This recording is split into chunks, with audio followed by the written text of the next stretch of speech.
സൂരജ് ലാമയുടെ വിഷയം നിങ്ങൾക്ക് എല്ലാവർക്കും അറിയാമല്ലോ അല്ലേ? അദ്ദേഹത്തിന്റെ മൃതദേഹം കഴിഞ്ഞ ദിവസമാണ് ശാസ്ത്രീയ പരിശോധനയോടെ തിരിച്ചറിഞ്ഞത്. ഇപ്പോൾ ആ മൃതദേഹം ബന്ധുക്കൾക്ക് കൈമാറുന്ന കാര്യങ്ങളിലേക്ക് കാര്യങ്ങൾ പോവുകയാണ്. ഇപ്പോൾ കൊച്ചിയിൽ നിന്ന് അമൽനാഥ് കൂടി എന്നോടൊപ്പം ചേരുകയാണ്. അമൽ, ഇപ്പോൾ സൂരജ് ലാമയുടെ മൃതദേഹം ബന്ധുക്കൾക്ക് വിട്ടു നൽകി കഴിഞ്ഞോ? സൂരജ് ലാമയുടെ മൃതദേഹം നിലവിൽ ഇപ്പോൾ കളമശ്ശേരി മെഡിക്കൽ കോളേജിലാണ് ഉള്ളത്. അല്പസമയത്തിനകം തന്നെ ബന്ധുക്കൾക്ക് വിട്ടു നൽകും. സൂരജ് ലാമയുടെ ഭാര്യയും ഒപ്പം തന്നെ മകനും ഇപ്പോൾ കളമശ്ശേരി മെഡിക്കൽ കോളേജിലേക്ക് എത്തിച്ചേർന്നിട്ടുണ്ട്.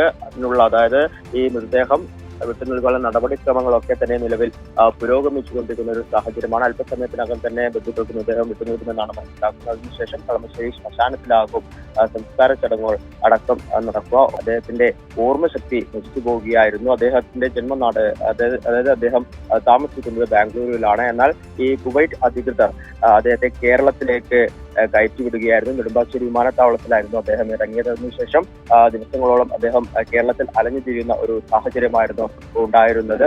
അവിടെ നിന്നും നവംബർ 30-ാം തീയതിയാണ് ഈ കളമശ്ശേരി മെഡിക്കൽ കോളേജിന് സമീപത്തെ കുറ്റിക്കാട്ടിൽ അദ്ദേഹത്തിന്റെ മൃതദേഹം കണ്ടെത്തിയിട്ടുണ്ടായിരുന്നത്. പിന്നീട് ഇത് സൂരജ് ലാമയാണോ എന്ന തെളിയിക്കുന്നതിന് വേണ്ടി DNA ടെസ്റ്റുകൾ നടത്തുകയും സൂരജ് ലാമയുടെ മൃതദേഹമാണ് എന്ന് തെളിയുകയുമായിരുന്നു. നിലവിൽ ഇപ്പോൾ ഈ മൃതദേഹം കളമശ്ശേരി മെഡിക്കൽ കോളേജിൽ സൂക്ഷിച്ചിരിക്കുകയാണ്. അല്പസമയത്തിനകം തന്നെ ഇവിടെ ബന്ധുക്കൾക്ക് ഇത് വിട്ടു നൽകുമെന്നാണ് നിലവിൽ മനസ്സിലാക്കാൻ വേണ്ടി സാധിക്കുന്നത്. ബന്ധുക്കൾ ഈ മൃതദേഹം സ്വീകരിച്ചു കഴിഞ്ഞാൽ കളമശ്ശേരി ശ്മശാനത്തിൽ സംസ്കാര ചടങ്ങുകൾ പുരോഗമിക്കും. ഇപ്പോൾ ഈ മൃതദേഹം ബന്ധുക്കൾക്ക് വിട്ടു നൽകാനുള്ള നടപടിക്രമങ്ങൾ ഇവിടെ പുരോഗമിച്ചുകൊണ്ടിരിക്കുകയാണ്.